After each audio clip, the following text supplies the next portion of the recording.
Space is cool. Religion is controversial, but also fun to learn about. Sometimes, however, they have to mix.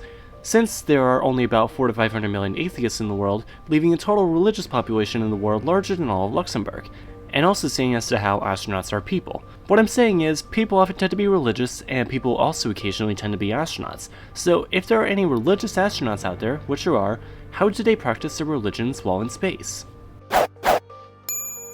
Over the past 60 or so years of human spaceflight and medical records, it has become clear that our bodies were definitely not evolved for zero-G, high radiation, and weird day-night cycles. And for the same reason, this could probably be argued for our religions and cultures. Not saying I'm against spaceflight though, you kidding me? What do I mean by this? Well, let's look at Islam first.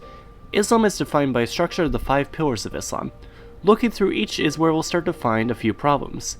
The first pillar is Shahada, which is the belief that there is only one God and that the Prophet Muhammad was his messenger. Since this involves just saying a sentence in Arabic, there aren't really any problems here. Zero-G flight doesn't exactly hinder one's ability to speak Arabic, at least not any more than usual. The second pillar is Salat, which is where Muslims are required to pray 5 times a day, in the direction of the Kaaba and Mecca. This is easier said than done, both because most spacecraft orbit the Earth at 8 kilometers a second, and because said orbital velocities make kneeling a bit of a challenge.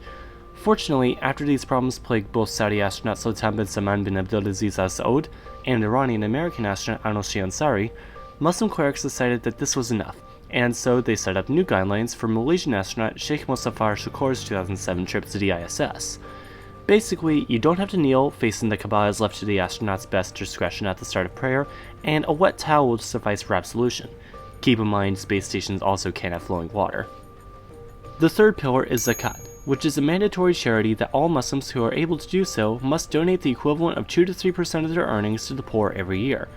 In the days of credit cards and online banking, however, this shouldn't be too hard to do from space.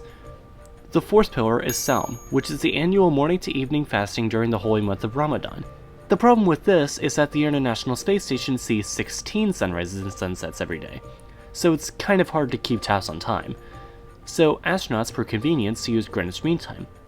However, conveniently, there are some exceptions to the rule of fasting during Ramadan, most notably being a child, being about to have a child, menstruating, and traveling, whether it be on a caravan or a Turkish Airlines flight.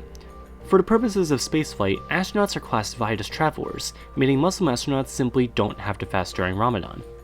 The final pillar is Hajj, which is the pilgrimage to Mecca that all able-bodied Muslims must make at least once in their lives.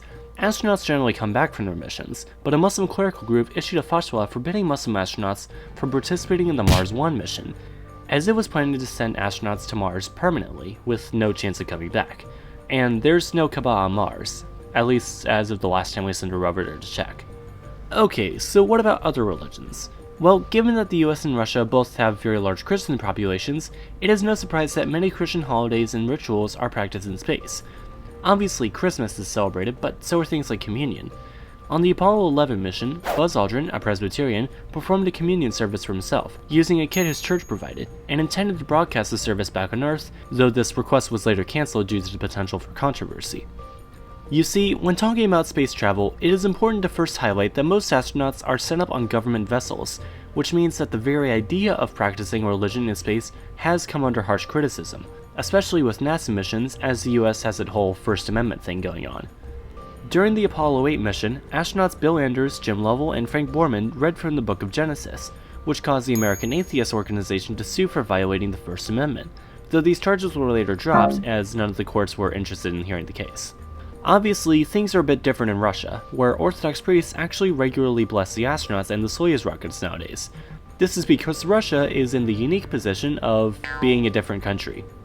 Some astronauts have also reported changing the way they think about their religion due to the overview effect, which is yet another effect in the human body, just in psychology. The overview effect is basically a shift in awareness one gets after seeing the Earth from space for the first time. The overview effect can be an almost spiritual moment in its own right, as astronauts see, their entire existence as one little ball in a black void. Yeah, that would make me shift my head. Oh, and Judaism? Well, Israeli astronaut Ilan Ramon brought a microfilm Torah and a copy of the Shabbat prayer on STS-107 in 2003. That's about it though, which I guess is interesting considering there have been 14 Jewish astronauts. So far. Hey NASA, I just got a quick question for you. Thank you as always for watching this video, and a huge thank you to everyone who has subscribed throughout the channel's history, as we have just reached 10,000 subscribers. Clearly that Soviet Anthem video was a really good idea, so if you're interested in supporting the channel even further, please do consider following me on social media, joining the Discord server, and supporting the channel on Patreon, so we can all learn something new every Sunday.